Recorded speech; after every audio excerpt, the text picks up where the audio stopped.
Adrian Yanez. ¿Cómo está, señor? Oh. ¿Cómo está, señor? How you feeling? I'm feeling good, man. Excited to be here. A few days until your fight. How's the body? How's your mind? Everything's great, man. Body and mind is great. The only thing that sucks is the weight cutting. So everybody's gonna try to skate around and be like, "Oh no, I feel fucking great." No, you're eating less food. You had to sweat some shit out. So for me, I'm gonna be honest about that. But overall, other than that, man, I feel great. And it also helps that I had a coffee with an extra espresso shot in there, so I'm a little bit up there. Obviously, you're coming off your first UFC loss. What went wrong? Man, I got away from myself. I got away from myself. I wasn't doing the right things. As soon as I was doing the right things in that first minute, but again, it's only 1 minute of the fight. 1 minute of the fight, and as soon as I had him rocked, I instantly tried to go for the kill. And again, it was that weird thing because leading up to the fight, I was like, I know who I have in front of me. Like, this guy's a fucking cockroach. He doesn't die. He just won't fucking die. And I said that with the most respect. Again, no disrespect to Rob at all. That's a compliment. Because not a lot of guys can do that. Uh, but yeah, I forgot who I had in front of me. I hit him with a hard shot. And I was like, I'm going for the kill. And he was able to turn the tide, turn the shift, and start working his way back into the fight. And by that time that he hit me with a good jab, that at the time in that moment I didn't know I was hurt until I looked at the fight back. I was like, oh, I was hurt. I was like, oh shit. In that moment I was like, oh, this fucker just hit me. Let me try to go. I'm gonna try to hit him back, and then got way too sloppy, way too started throwing. I threw like the finishing sequence. I threw an overhand and I threw a left hook. But if you look at the actual fight itself, where I'm throwing it, left hands down I throw the overhand, right hands down I throw the left hook, and I did it with poor technique. My left hook was so low that it exposed my chin, and that's the shot that got me. That's the one that put me on my ass. So you got to go back. Had to work on the basics. Had to work on my mind, on the mental part as well too, because got to stay within my game plan. If it's working, keep letting it work. So from that fight until right now, I guess what was the biggest thing learned in this camp, or biggest thing learned just? Oh, overall learned is honestly just being able to mentally stay within a game plan, or mentally just like don't throw everything out the window. Why haven't you returned since UFC 287? Man, I've been wanting to come back as soon as the doctors cleared me. I wanted to get back in there as soon as possible. Like I woke up, I was very coherent during that. I was pissed off at myself, of course, but they gave me a suspension. It was like legit. Probably, my coach gave me extra couple weeks though. I got cleared within the same month, but then my coach Eves was like, "Nah, give yourself 2 extra weeks." I was like, "Fuck," but after once it went past the date, Eves was just like, "All right, let's go," and I was like, "Oh, okay, cool." Started working. Been in a camp since May because I wanted to get back in there immediately. I was looking for an August September fight, and then it was teased towards me September 16th. And I was like, yeah, fuck yeah, put me on that card. That works perfectly for me. That works perfectly. Of course, I would want to fight a lot more sooner, but at the same time, I'm here for it. But the fact that it's October 14th, I'm fighting now, it's, again, it's also kind of a blessing because I got more time to work. So. Were you bummed that you weren't on that Noche UFC card? Yeah, I kind of was. Just the energy of that card just felt like a pay-per-view card, and I really wanted to show up and show out, but we get to have a banger of a fight here at the Apex. And you're undefeated at the Apex, right? So you're, I mean, there Oh, was it's nothing but good vibes here, man. Nothing but great vibes here. I love this, man. Coming back here, I get to see all y'all again, then get to see Christoph over here, at his home. So for me, it's all good. there was a little section of time where we were going to name you Apex Adrian, right? Oh yeah, well I'm back here. I'm back here to take the throne. Obviously, you're not getting another tune-up fight. You're getting a tough Jonathan Martinez. Obviously, on paper, it's probably the people's main event, right? Like it's a ridiculous fight. How do you see this fight kind of playing out? Man, to me, it's gonna be fun for the fans. It's gonna be really, really fun for the fans because we're both strikers. We both want to try to knock each other out. The way I see the fight playing out, obviously, is me getting my hand raised. So yeah, it's gonna be fun though. It's gonna be really, really fun. How do you prepare for someone like Jonathan, where he's just obviously a good striker, but he's well-rounded everywhere, and you got to train for those calf kicks, right? Oh yeah, 100%. He does a really good job of being able to land those calf kicks. He's just a hard kicker in general. His body kicks hurt, his head kicks hurt, his like just all in general. So it's not just the calf kicks you got to worry about. So to me, just got to make sure. I got a Muay Thai coach in my corner right now, so I feel like I'm taking all the right measures. And finally, for me, what were your thoughts on Sean O'Malley winning the championship? That was very crazy, and in that moment, I remember seeing it. I was in that moment whenever I saw what was going on in that second round. I was like, oh shit, like it might happen, like holy shit, and seeing him, it's a weird thing because now like the vision's honestly kind of opened up. It gives Marab a chance to fight for the title because I know with him and Al, if Aljo would have stayed champ.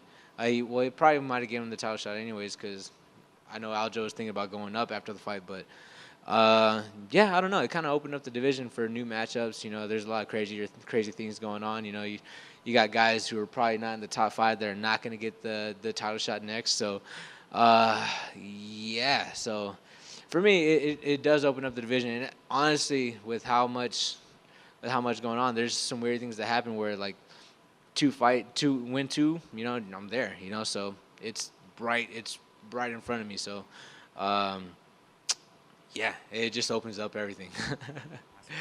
Good luck, man. Thank you. Adrian, staying on that same road, if the UFC goes ahead and opts with giving Cheeto a rematch with O'Malley, which may be the case, how would you see that one going? That's a tough one. That's a tough one because Cheeto is like a notoriously so slow starter, and O'Malley can get going pretty quickly if he wants to. Uh, that would be a tough one. I feel like if he were to take that same approach that Corey did, I feel like it would be. It's definitely a winnable fight for the both of them, but I'm edging O'Malley in that fight just because of everything that was going on before the Cheeto hit him with the calf kick, and then next he's on the ground and gets TKO'd. But yeah, I feel like both of them have grown and learned so much from that fight. And I think it wouldn't be the same fight at all. I think it would be a fun fight for the fans for sure. And you mentioned that you had to work on your mental aspect. How was that process like going into this one? Yeah, it took a lot. I had to like really actually sit down and actually have like more like mental dialogue with myself and just being like, all right, like while I'm sparring, just because someone lands a good kick or lands a good shot on me, I'm like, hey, like gotta stay composed. I can't immediately try to go as a lot of these people try to say like get back. Like in a fight, someone lands like a hard kick, the guy tries to throw one right back. So trying to get away from like doing that. Trying to stay nice and composed, and while I'm sparring too, because we had different guys coming in on days on a sparring day, so don't have the exact same look that you're usually used to getting. So whenever you get the guy coming in, you don't know what he's gonna do. So you have to stay composed during that, and those rounds helped me out a lot too. Just to stay within myself. And like obviously this was a longer camp for you. What were like the biggest differences you've noticed going like in with this longer camp? Man, honestly, just being able to go back and work on the basics and work on just the basics, man. We're over here trying to do like so much different things and like trying to do so much that I kind of got away and it's like, oh, I'm not working on what I might be working on like this. I'm gonna throw some bullshit out there. It's like, let's just say I'm like working on a spinning kick. That's all right. That's a cool kick. It's a super fucking cool kick. But at the same time, I was like, while I'm working on that, my right hand is like my right punch is getting shittier. It's like I'm dropping my left hook. Whenever I throw it. So I had to make sure I really went down to the basics on this.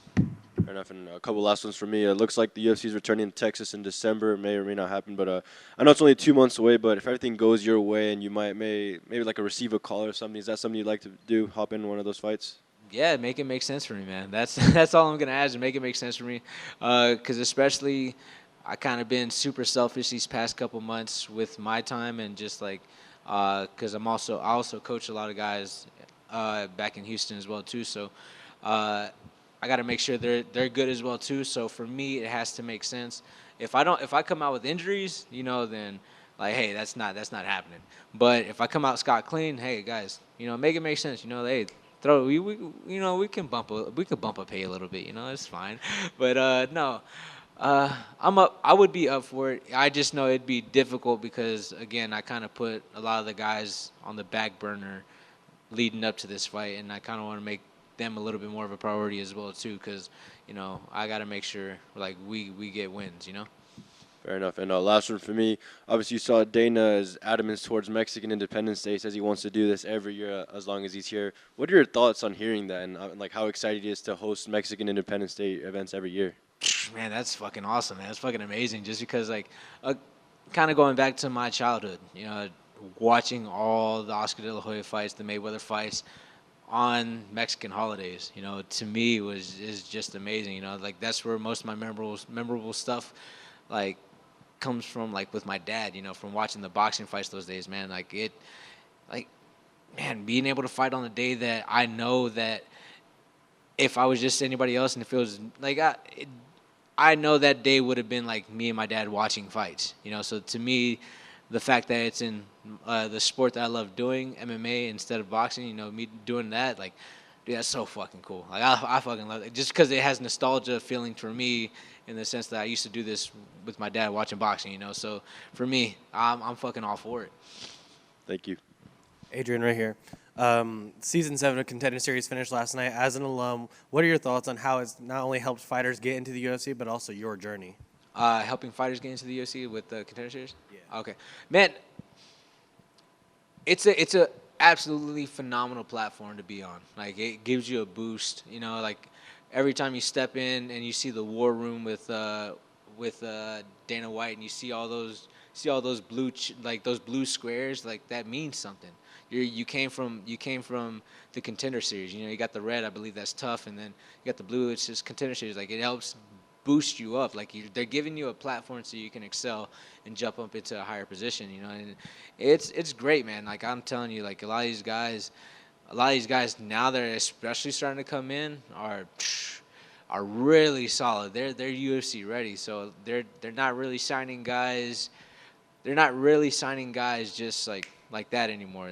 Maybe a week's notice, maybe, but even if they sign a guy that has and they're been scheduled to fight on Contender Series, most of those guys get called up to the UFC anyways. It's because that's how good they are. So overall, man, for the guys coming in, like they have to treat this like it's a UFC level fight. I know some guys have walked in being like, oh nah, this is just another fight. I'm in the Apex, like guys, y'all don't understand. I was like fighting in the Apex, like y'all fight like y'all in the regional scene. If you're a big ticket seller, you don't have all those tickets there you don't have all those tickets that you sold there at the Apex. Like you don't have that support.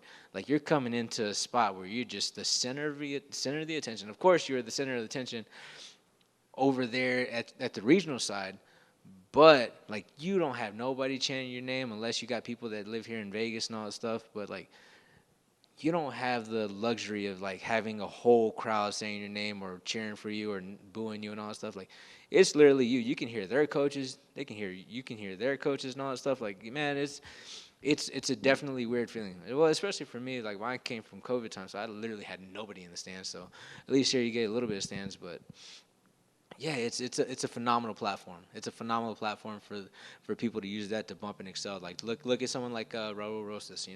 Raul Rosas, like just with the story alone is good, but he jumped to the Contender Series, fought a really good guy in Mando Gutierrez.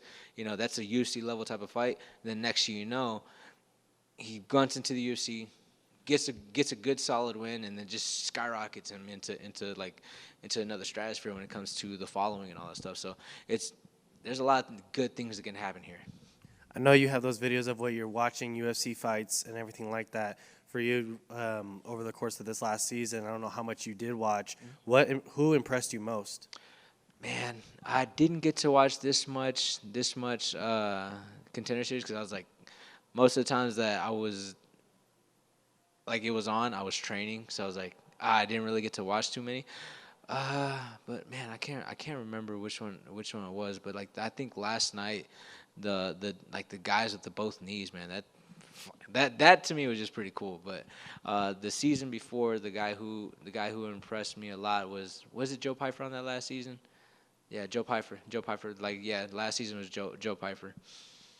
And then kind of segueing into something a little bit more fun. One of the fighters was from Texas, and so I kind of asked him the same thing.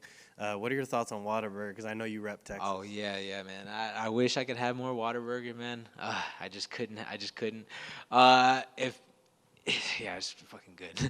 It's good. My favorite thing is the buffalo chicken sandwich there. It's not just the burger; it's the buffalo chicken sandwich. You know, so you get the ranch, you get the buffalo sauce on top of it, man. Then also too, little life hack. You know, what y'all can do is y'all can switch the buffalo and the ranch for honey butter. Like y'all, yeah. Hey guys, guys, try that out, guys. I didn't know this, and then my friend told me about it, and I was like, all right, tried it. You know, one of those nights I came back a little bit too, a little bit having too much fun. Got one of those. Man, those little biscuits, the honey butter chicken biscuits, they're good. But try it on that chicken strip sandwich, man. I'm telling you guys. Definitely gonna have to try that sometime. And then last one for me. I know you're very big into shoes. Is there anything? Obviously, you got the low tops on right now. Is there anything that you're looking to buy soon or anything like that? Not right now. I got to go to Space City. And go pick the shoes I want. But honestly, you know what? They're not. They're good for me. I love them because I don't like the most. I'm pretty basic. These are actually me reaching out, how can I say it? Being a little bit. What's the best way to put it? Adventurous? Yeah, I'm very limited. I'm very basic. Like if it's not black or white or gray, I don't want it. But I kind of either want the LeBrons, the Fruity Pebble ones, or the Polaroids. All right, cool. Thank you, and good luck Saturday. Yeah, thank you. Adrian, just one last one. I saw you mentioned Mondo Gutierrez. He's fighting your friend Cameron Smotherman next month. What can the fans expect out of that? Oh man, no, I'm telling you right now, that's gonna be a fun fight. Like I have the utmost confidence in Cameron. Again, that fight right there is a UFC level type of fight. They both had unfortunate, fights, but like again, I believe even with their last fights, like I think they're both good enough to be in the UFC. They're both there. They're both UFC level ready, man. Both those guys are fucking tough, and Cameron's striking so phenomenal. Again, like that. I don't know how the fuck that guy did it within such short amount of time. Like the guy started training with me like about in 2018. So within 5 years, like he's gotten so good he's UFC level, and that to me is fucking nuts, But again, that's gonna be a fun fight, and of course, Mondo is a really good fighter, and I hopefully after this win he goes on after this loss that he takes, he builds a win streak, But again, my training partner, my guy, a good friend of mine, Cameron, like I just think he's gonna dominate, but at the same time, I hope Mondo after that fight goes on a win streak, and gets into the UFC because he's good enough to do it. He's fucking there. He was so close and shit. For me, Cameron's right there too. I feel like he's there. He's been UFC level ready for a while, but that fight's gonna really solidify for him. Just a couple quick ones. Going back, I love to talk about going back to the basics and the mindset and stuff. And I know the confidence you have to get in the cage has to be so incredibly high and always feel that your skill set's better.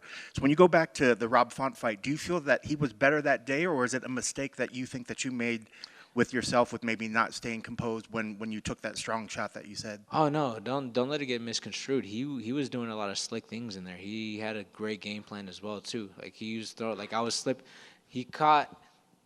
He capitalized on something that I was doing, which not a lot of people will.